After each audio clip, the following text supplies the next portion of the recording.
Hey everybody, let's talk just a little bit about what SaaS is like right now, because things continue to change so much. And what are we seeing? What am I seeing across dozens and dozens of SaaS companies I'm working with and dozens of venture capitalists? Let me summarize 3 things I'm seeing and maybe some actionable insights around it. The first one, maybe the most important one because it impacts our application so much, is I think we need to plan that nobody in software and information technology that can avoid going back to the office this year will. I think no one's going to go back to the office at Facebook, at Google, at Salesforce, at Slack, at anywhere until 2021. And Google and Facebook already said it this week. They said our employees do not need to go back to the office next week. And that's the tip of the iceberg. Everyone in internet and tech and SaaS is going to tell their teams to work at home for the rest of the year because there's no way to know it's going to be safe. There's no way to know you're not going to get coronavirus. There will be no vaccine this year and probably not next year. So for safety's sake, if you can tell your knowledge workers to work from home, you will. So don't expect anyone's going back to the office this year that doesn't have to. And that means 2 things in SaaS. It first means that there will be an enduring boost to collaboration. A lot of folks are wondering, hey, is Slack a one-time boost? Will Zoom use decrease after all this? Is telemedicine a flash in the pan and folks aren't going to be doing intake with doctors on an iPhone once they can go back to their offices? No, these changes now are going to be enduring because they're going to last into next year. To be a flash in the pan, we all had to be getting off Slack much sooner than we're going to be. So collaboration is not going to dip. The gains we see are sort of everlasting. And so we'll see that in collaboration, e-health, e-learning as well. All categories that have seen a 40 to 70% boost in usage. Now that's going to last because the office isn't really going to reopen until next year.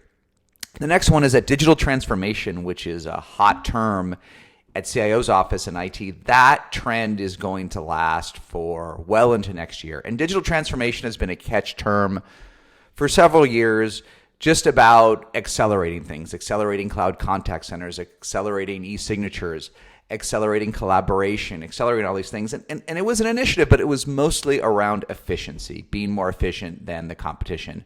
Now that's changed with shelter and work from home. And digital transformation has become the top initiative for CIOs and folks that sell the enterprise that I talk to. But the big difference is digital transformation is no more about efficiency or gains. It's about must-have. What are the top 3 or 4 digital imperatives overall for larger companies and for each department? And those top imperatives, whether it's to get Zoom up and running, to get Slack, to get collaboration, to get e-learning, to get digital onboarding, whatever it is, those top initiatives are being dramatically accelerated. And that's just going to continue to happen through next year as we keep working from home. But the digital initiatives that are nice to have, as you've seen, are being dropped left and right. So if nothing else, jump on this digital transformation bandwagon if you can. Can you be one of the 4 or 5 initiatives that your buyers need to do in this new world? If so, you're going to get a COVID boost. Okay, the next thing to see in SaaS and to be careful of as we're trying to predict the future is that I do not believe that there's going to be any great boost from sort of human behavior changes. And so it's confusing. It's confusing when we see people go back to the beaches. It's confusing when we see Disney World start to work on reopening downtown Disney or whatever it's called now. It's confusing when Shanghai Disneyland sells out in 5 minutes. That's going to happen, and there's pros and cons with that in terms of impact on all of our health. But that doesn't mean that the SMBs that many of us sell to is going to recover. It doesn't mean the restaurants are going to recover or the small shops or the auto body shops or the car dealerships or any of those businesses. These SMBs are going to take years to recover. So when we see sort of people behavior change, let's not confuse that with SMB and end user behavior. SMB buying in the real world, not online, which we'll talk to in a second, but in the real world is going to be impacted for years. But e-commerce, boy, it's been pulled ahead. Shopify stock was up 51% last month. And the numbers are just crazy. Gorgeous, which is the number 1 contact center in Shopify, its usage grew 70% last month.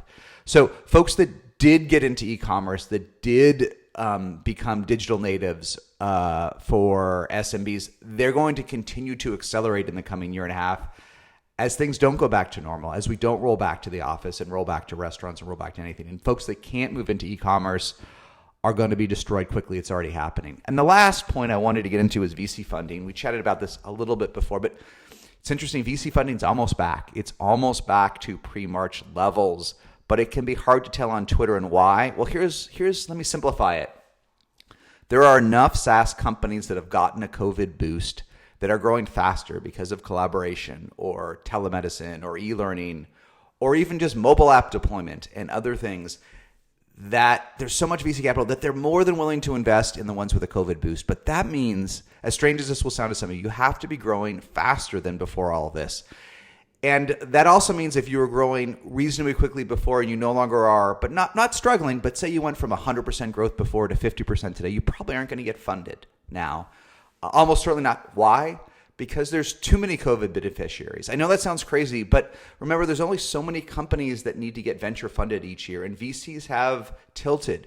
They say, you know what, we're gonna find the 15 to 20% of SaaS companies that are growing faster now and deploy all the capital there. So the COVID beneficiaries are just going to suck up all these funds that have been raised. So VC it's bounced back. It's almost bounced back 100%, and it should have in some ways because the NASDAQ is almost back and the BVP NASDAQ Cloud Index is close to all-time highs.